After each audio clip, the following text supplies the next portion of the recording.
Now, the main concern for anyone placing someone in a nursing home is that they can't keep an eye on them and make sure they are getting the best care. That was before Nanny Cams became widely available.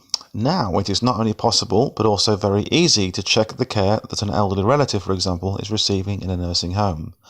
So the question then becomes, is it legal to put a nanny cam in a nursing home? Well, the answer is yes, and you do not have to notify the staff that it's there. Admittedly, the law is a little complicated. The reason is that for the carers, the care home is a place of work. However, for the elderly person, it is their home.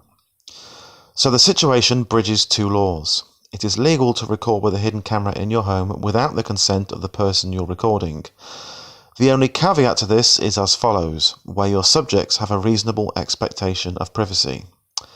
However, seeing as the camera will be in the domain of the resident, not the carer, this isn't applicable. It just means that you can't place it in the staff toilets. Now, there is an obvious flaw in this logic. It requires the elderly resident to buy and place the camera in their home, or at least consent to it. Most people are in a care home because they are no longer able to cope on their own. In some cases, this is due to a mobility issue, but in most cases, though, this is due to dementia.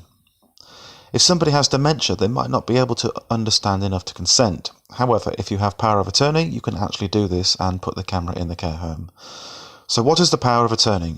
The UK government describes it as a lasting power of attorney, LPA, is a legal document that lets you, the donor, appoint one or more people, known as attorneys, to help you make decisions or to make decisions on your behalf. This gives you more control over what happens to you if you have an accident or an illness and can't make your own decisions. You lack mental capacity. One important point, the lasting power of attorney must be written and signed by both parties when they are both well. You cannot wait for the dementia to start. At that point, the person is deemed not capable of signing the document. Here in the UK, lasting power of attorney can be done online or on the official government website. However, due to massive ramifications of getting this wrong, once somebody gets ill, it can't be redone, I would recommend getting this done through a solicitor. Now, is this law the same everywhere, this LPA law? So the research I've done has been localised in the UK. However, I am aware the same also applies in the USA. However, unlike the UK, laws can differ slightly from state to state, so it is advisable to double check with your local state. So assuming that you have a lasting power of attorney, LPA, you are legally empowered to place the nanny camera in the room, even though neither party, relative or carers, are aware. However, to be 100% sure, contact a local nursing home. Personally, I would not contact the nursing home where you have elderly relatives. I wouldn't want them to be tipped off of what I'm planning to do. I would want to ensure the carers are genuinely doing a good job rather than pretending to because they know there is a camera. To test this theory, I contacted a local care home close to me pretending to be a local customer. And the reply from the nursing home said, "It is legal to place a camera and you have no obligation to inform us."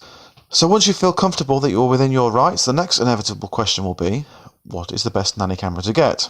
As mentioned above, personally I want the camera to be hidden. Now I've used the Foscam baby camera. This would work, it has all the capability and the app is very versatile. In fact, the requirements for a baby camera and a nursing home camera are very similar, but this camera is obvious and cannot easily be hidden. So which is why I would opt for something like a toy camera. A cute cuddly toy would be the most natural item in a care home and would never arouse suspicions. There are lots of other hidden spy cameras, but some of them aren't applicable here, such as a smoke alarm or a plug socket camera. The care home will have its own smoke cameras, and installing a new one would obviously cause suspicion. So should your nanny camera be a Wi-Fi or SD camera? So this is a rare occasion where I would actually recommend an SD camera. Normally I'd recommend a Wi-Fi as it gives peace of mind that the data will be stored even in the situation where the camera is discovered. But why not now? The reason is the password. The care home will be updating this from time to time because it's best practice. Each time you will have to reconfigure the hidden camera.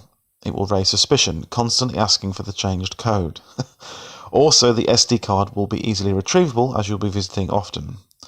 However, you will need two cards. When you leave with the first one to inspect the footage at home, you will need to replace the backup in the camera. So in conclusion, placing a camera in a care home is perfectly legal. In fact, I would even say it's necessary. If the care staff are doing their job, well, they shouldn't object. If not, you want to make sure that you're able to catch them. However, as stated above, it's important that you get a lasting power of attorney signed for a myriad of reasons. Please bear this in mind and happy spying. Now, if you've got any more questions about spy cameras, or you want to know more, or even get a special deal on spy cameras, we can save you a ton of money on our site at spycamlife.com. We've put a link in the description below. Click through and you can have a look at spy cameras at a cheaper price than you would find on Amazon or on other websites. And we tell you all the features and all the things you need to know about the spy camera so you can make an informed decision. So click on the link below for spycamlife.com and check it out.